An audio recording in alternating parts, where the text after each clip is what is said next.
Hello guys, welcome to our channel software husband versus digital wife.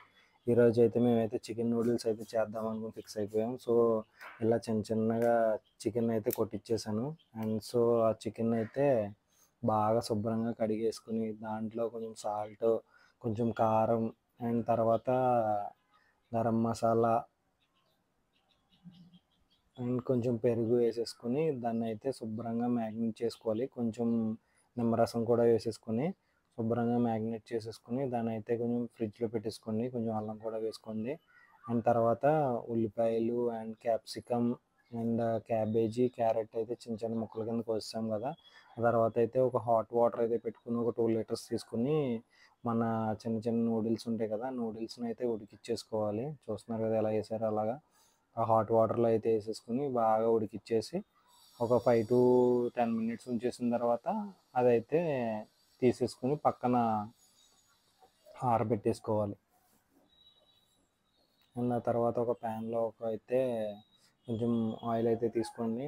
దాంట్లో తీసుకుని ఒక 4 eggs అయితే వేసేసుకోండి. ఎగ్ ఫ్రై కింద చేసేసుకుని చిన్న చిన్నగాని. సో ఆ ఎగ్ ఫ్రైని అయితే పక్కన పెట్టేసుకోవాలి. కనిపిస్తుంది కదా, ఒక 4 eggs అయితే కొట్టేసుకోండి. మీ క్వాంటిటీ బట్టి మీరు ఎంతమంది అయితే దాన్ని బట్టి అట్లా చేసుకోవాలి.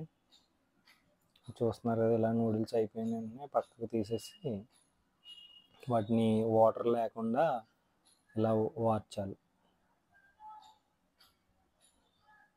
కనిపిస్తుంది కదా, ఇలా అయితే వాటర్ లేకుండా అయితే చేసుకోవాలి. మేమైతే 4 members చేసుకున్నాం కాబట్టి ఇలా వచ్చింది. సో ఇది ఎగ్ ఫ్రై చేస్తున్నాం కదా. అండ్ ఆ తర్వాత అయితే చికెన్ అయితే ఫ్రై చేసేసుకోవాలి. ఆయిల్ తీసేసుకొని ఆ మ్యాగ్నేట్ చేసుకున్న చికెన్ అయితే శుభ్రంగా ఫ్రై చేసేసుకోవాలి. ఆయిల్ అయితే కొంచెం తక్కువ తీసుకోండి, మేమైతే కొంచెం ఎక్కువ తీసుకున్నాం. బాగా కొంచెం చికెన్ పకోడీ టైప్లో వచ్చేలాగైతే వేద్దామని. సో తక్కువ ఆయిల్ తీసుకుంటే ఇంకా మంచిది, త్వరగా ఫ్రై అయిపోతుంది. శుభ్రంగా ఎలా అయితే ఫ్రై చేసేసుకోవాలి. అండ్ దాన్ని అయితే పక్కన పెట్టేసుకోవాలి. అండ్ ఆయిల్ లేకుండా చూసుకోండి, నేనైతే ఇలా ఇస్తాను. సో ఆయిల్ లేకుండా అయితే చూసుకోండి ఫ్రైలో.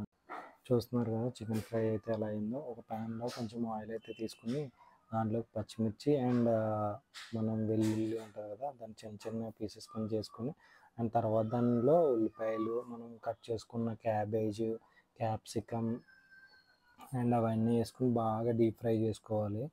క్యారెట్ కూడా వేసేసుకోండి. చూస్తున్నారు కదా, ఫుల్గా అలా ఫ్రై చేసుకుని ఒక 5 to 10 minutes అయితే ఉంచేసుకుని బాగా అవి ఉడికిచ్చేలాగా స్టీమ్లో బాయిల్ చేసినా చాలా బాగుంటుంది. సో కొంచెం సాల్ట్ అండ్ తర్వాత మనం చేసుకున్నాం కదా ఎగ్ ఫ్రై, ఆ ఎగ్ ఫ్రై వేసేసుకొని దాంట్లో తర్వాత మనం పక్కన పెట్టుకున్న చికెన్ ఫ్రై పీసెస్ ఉన్నాయి కదా, ఆ పీసెస్ కూడా వేసేసుకోవాలి. బాగా కలుపుకోండి గోల్డెన్ బ్రౌన్ వచ్చేలాగా. తర్వాత చికెన్ కూడా వేసేసుకొని బాగా కలిపేసుకోండి. చికెన్ అయితే బాగా కలిపేసుకోండి. చూస్తున్నారు కదా, సో ఎంత బాగా డీప్ ఫ్రై చేసుకుంటే అంత మంచిది. సో మన దగ్గర ఉన్న soya sauce and red chilli sauce అవన్నీ ఇక్కడ నూడిల్స్ వేసేసుకొని దానిపైన అయితే సాసెస్ మీ దగ్గర ఉంటే సాసెస్ వేసుకొని కొంచెం టమాటో కెచప్ కూడా వేసేసుకొని బాగా కలిపేసేయండి.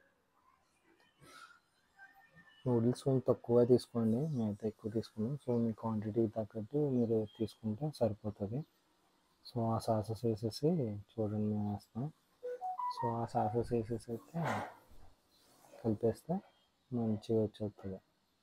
చూసారా ఎమ్మి ఎమ్మిగా ఎలా ఉన్నదో, వేడివేడిగా తింటే సూపర్ ఉంటుంది. మంచి క్లైమేట్, చాలా చల్లగా ఉన్నది సో మా వెదర్. సో ఇది రెడ్ చిల్లీ సాస్ అయితే వేస్తున్నాను. చూడండి,